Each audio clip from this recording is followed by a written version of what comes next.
Listen, we'd have to do research on you, and I was watching you on Dr. Phil, and you were discussing your addiction. Pornography. Yeah, and I was saying to myself, how do you get off that? How do you stop doing that? You know, because Mike, I had because I would watch it openly. I would never hide it. I would watch it, and my wife would come in. What the fuck are you watching? Howdy, folks. I found this interview of Terry Crews on Mike Tyson's podcast, and I'm going to react as a certified and trained and experienced dude who is helping guys with sexual addiction. So let's go. And I was saying to myself, how do you get off that? How do you stop doing that? You know, because Mike, man, let me tell you something, man. Mike, I knew I had a problem, dude. I was like, because, you know, the thing is, people say, man, look, pornography, hey, man, it's natural. Like, you know, I'm a man, so it's natural. I don't know. No, that's interesting. I have to comment on that. But that's what people say. Everybody does it. It's normal. That's one of the first basic lies that we tell ourselves when we're battling a porn habit, especially when you're really young. Everybody's doing it's okay. It's really just a justification for keeping the habit with you. They say it's natural, right? Because I don't know, because I want to do weird stuff with my wife. My wife looks at me weird sometimes. I want to do some weird shit. You know what I mean?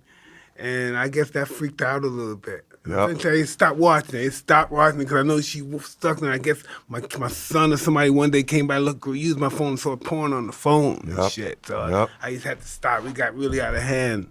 Dude, first of all, and I got tired of my dick was always scabbed up from jerking off. I always ripping the skin off my dick. My skin is all peeled off, man. I fucking can't do nothing. It's all sore. Hey. Mike Tyson is getting really graphic here. I don't know how severe his addiction is right now. I imagine it's pretty bad still today, but Terry is taking it really well, like a champ, and he's really playing with him. Hey, man. First of all, listen, there'll never be enough porn to satisfy you.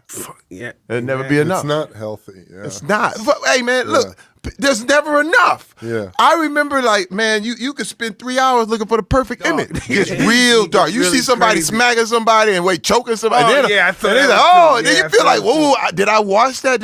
Was I a part of that? There's so because much you watched fucked it. up shit out there. And listen, I'm always it gets darker and darker I'm scared when and darker. I'm watching, I'm scared somebody's going to check in on me and say, Mike is watching crazy shit. What he's referring to here is the escalation in novelty. It's called the Coolidge effect. Is basically why you constantly need novel sexual experiences in order to satisfy yourself. However, you're never really satisfied. As he's saying, you always need another video, and you can spend hours and hours just looking for the perfect video. I have a daughter, and my fear is that, you know, she's in school and some kid who has a phone fucking shows her some video or something. I've heard stories from parents about their kid is on a school bus, some innocent, 12-year-old girl, and some fucking asshole boy takes his cell phone and shows her some fucking porn video. Evil. And just scars the girl. I get it. I understand why people are worried about their kids. I have kids myself going to school. I just think it's a matter of time. Honestly, the studies have shown that 98% of men and 73% of women have seen porn in the last 6 months. So really, there's no avoiding it. The problem is when you're a child and you're exposed to porn, it's really scarring and it actually can confuse you. So I totally get the concern here. But situations like that, we live in this world, and he's just gonna have to get a visit from her brothers or cousins or something. And somebody have to experience, because certain things like that we have no control over. When they're in school, we have no control over. I know. Hey, man. I said this, and it's funny. I said this at a women's conference, which blew everybody's mind.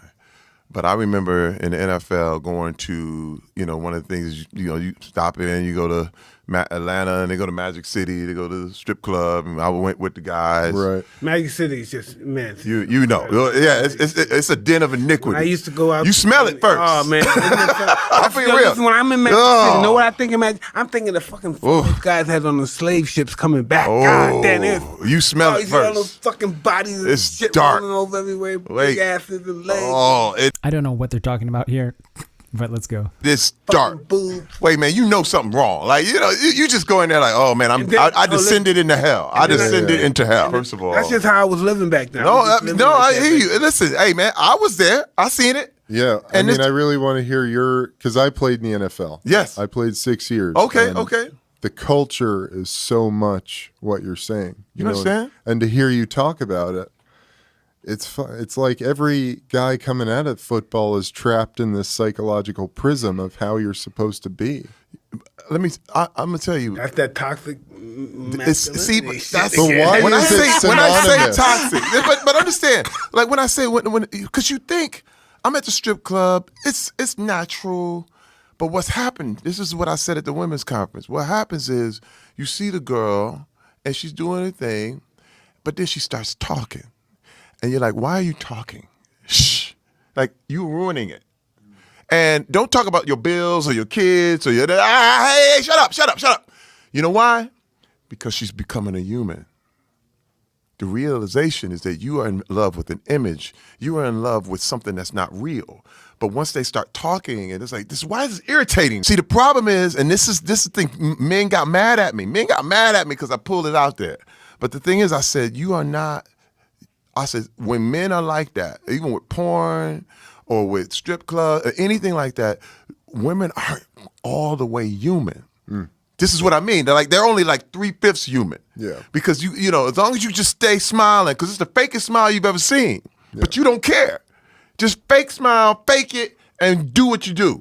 But the thing is that when somebody's not human, you can do anything you want to them. It's a fantasy. Yeah, you can do the same way with anything. slavery. You know, they dehumanized them. 3/5 human. But they're not human. This is not pain. This doesn't hurt them, and that's how we look. They can at be women chained like up in the that. cold, no problem.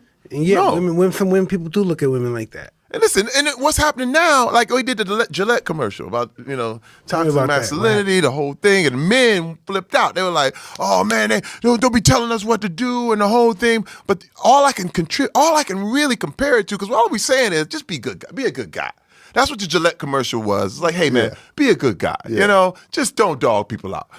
People got mad. Men was like, "Fuck you, fuck you. I ain't being no good." No, I believe in humanity. I know. I believe in humanity. Well, and I men- believe people want to do good. I believe people want to do good, but some people just can't do it. What? But this is the thing. This is People the wanna thing, do it. I Mike. don't believe everybody's bad, but just some No, people no. And let me can't tell you, do they're it. not. There are no evil people. There's only evil thinking. That's it. If you think evil, you are evil. I don't want to get into philosophy or debates here, but I think if you do evil, you're evil. Not generally if you think evil. If you act on your thoughts, if you act on an evil thought or a self-centered thought that is evil or selfish and less conducive to a healthy life. Terry Crews, man, you are a saint. You are an icon in the NoFap and quitting porn community. However, I do wonder, like, how is this guy dealing with porn nowadays? How is he dealing with it? Because when you come out and you say you struggle with porn, you've beat it, it's really hard. Trust me, guys, it's really hard to go back. It's really hard to slip up, which I highly doubt that he's never had any urges or temptations to go back. So I kind of am curious, like, how are you doing, dude? Like, as a brother, how are you doing with your porn habit nowadays? Do you get temptations and how do you deal with that? Yeah, Terry's story is really something. It's not really unique because there are so many people battling porn. I just wish, honestly, like, I think he has so much power and influence that if he just really doubled down on this and shared more about how to beat porn, I think he could really help out. Terry, if you're watching this and you want to be on this channel, I will help you help others beat porn for good. This is a great conversation. Let me know what you guys think in the comments. And do check out Mike Tyson's YouTube channel and podcast and subscribe to this channel you're watching right now, because these types of motivational videos are really going to help you beat porn for good and start living. If you want to get more personal with me, subscribe to this channel or check out my website, benuyama.com, and check out what's there for you. It's good to have you guys. I love you all. Take care.